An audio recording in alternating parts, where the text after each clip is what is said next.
ভয়াবহ অগ্নিকাণ্ডে ৬টি পরিবারের বসতঘর সম্পূর্ণরূপে ছাই হয়ে গেছে এবং যে সমস্ত পরিবারের ঘরগুলো ছাই হয়ে গেছে অধিকাংশ সবাই খেটে খাওয়া মানুষ। ডেলি হাম করি গটি গটি দুই মান লুই পুড়ে গেছে সবকিছু, কিছুর বলার নাই। অত্যন্ত মর্মান্তিক ঘটনাটা ঘটেছে চট্টগ্রামের হাটহাজারী উপজেলার গোড়দুয়ারা ইউনিয়নের ৪ নম্বর ওয়ার্ড মোবারক আলী তালুকদার বাড়িতে। এই বাড়ির মানুষগুলো ১ জুলাই ঠিক দুপুর 12:30টার দিকে কোনো কিছু বুঝে ওঠার আগে অজ্ঞাত স্থান থেকে অগ্নিকাণ্ডের সৃষ্টি হয় এবং মুহূর্তের মধ্যে আগুন সর্বত্র ছড়িয়ে পড়ে এবং পরিস্থিতি যেভাবে দেখছেন সব কিছু পুড়ে ছাই হয়ে গেছে। এই বাড়ির রিয়াজ, মামুন, এমরান, আসিফ, শহীদ, নজরুল এই খেটে খাওয়া মানুষগুলোর বসতঘর একেবারে পুড়ে ছাই হয়ে গেছে। পরনের কাপড় ছাড়া তারা কোনো কিছু বের করতে পারেনি। আমার পাশে রয়েছে মুরব্বী মামুন, কাজ করে খায়। এক ছেলে স্কুলে পড়ে, আরেকজন মাদ্রাসায় পড়ে। এরকম কি করেন আপনি? টুটা খাম হয়ে যায় রাজা খাম করি এক ছেলে এক মেয়ে। আচ্ছা, এক ছেলে এক মেয়ে তার এখন ঘর সংসার চলে কেন?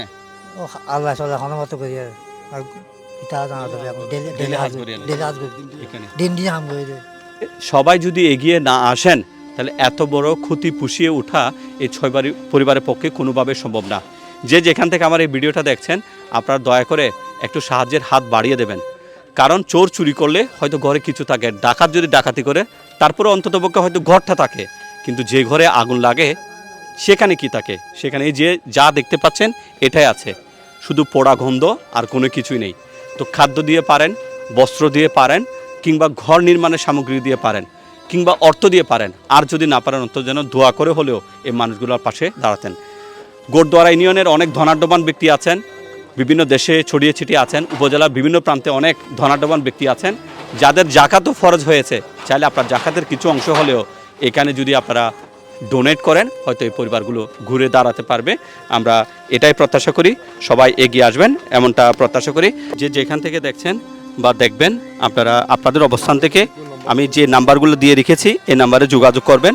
আসুন আমরা সবাই ওনাদের পাশে দাঁড়ানোর চেষ্টা করি। আমরা যদি একটু ওনাদের পাশে দাঁড়াই তাহলে হয়তো ওনারা আবারও মাথা ঘুরে দাঁড়াতে পারবেন। এই যে আমার মুরব্বী মামুন, এই যে মাত্র 2 মাস আগে ঘরটা নির্মাণ করেছে, একটু বলেন তো। আমি 2 মাস আগে ঘরটা ঠিক করলাম, এখন ঠিক করে আজ কতদিন না পারি, আজ বোর্ডটিয়া বাকি রয়ে গেছি, এখন তাই অটা খাই গেছি আর অনেকে সৈন্য নেই আল্লাহ বাদে অনরাবে এখন আমি কি ফিরি চাইবেন দিয়ে দুয়া ফুয়া ফলে হাতে বর্তমানে উগ্র স্কুল চলে, উগ্র মদত চলে। আমি ডেলি হাম করি আর কোথাও বেগুন টানে, বাড়ি বেগুন আশেপাশে বেগুনে টানে আর কিনে করি, এখন চুরি ডাকাতি করি। হ্যাঁ, দুই ডাকাতি করি।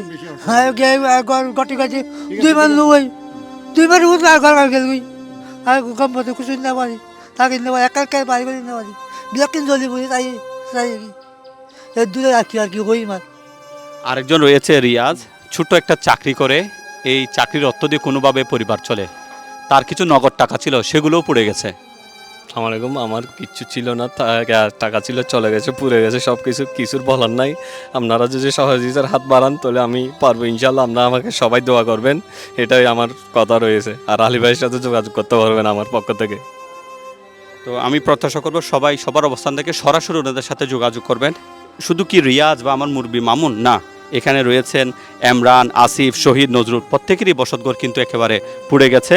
আমি আহ্বান জানাবো যদি একটু হাতে সময় থাকে আপনারা সরাসরি হাটহাজারী উপজেলার গোড়দুয়ারা ইউনিয়নের 4 নম্বর ওয়ার্ড এখানে মোবারক আলী তালুকদার বাড়িতে আসবেন এবং তাদের পাশে সবার সাধ্যমতো হোক জাকাতের টাকা, হোক দান সৎকার টাকা, হোক কিছু খাদ্য বা কিছু কাপড় চোপড় বা রান্না করার যে পাত্র আছে এগুলো দিয়ে একটু সহযোগিতা করবেন। ইনশাআল্লাহ সবাই যদি সহযোগিতা করেন হয়তো এই ঘর পোড়া মানুষগুলো আবারও মাথা গুজার ঠাঁই পাবে। দেশে প্রবাসে যে যেখান থেকে দেখছেন ধনাঢ্যবান ব্যক্তিরা আপনারা এগিয়ে আসবেন এমনটা প্রত্যাশা। আসসালামু আলাইকুম।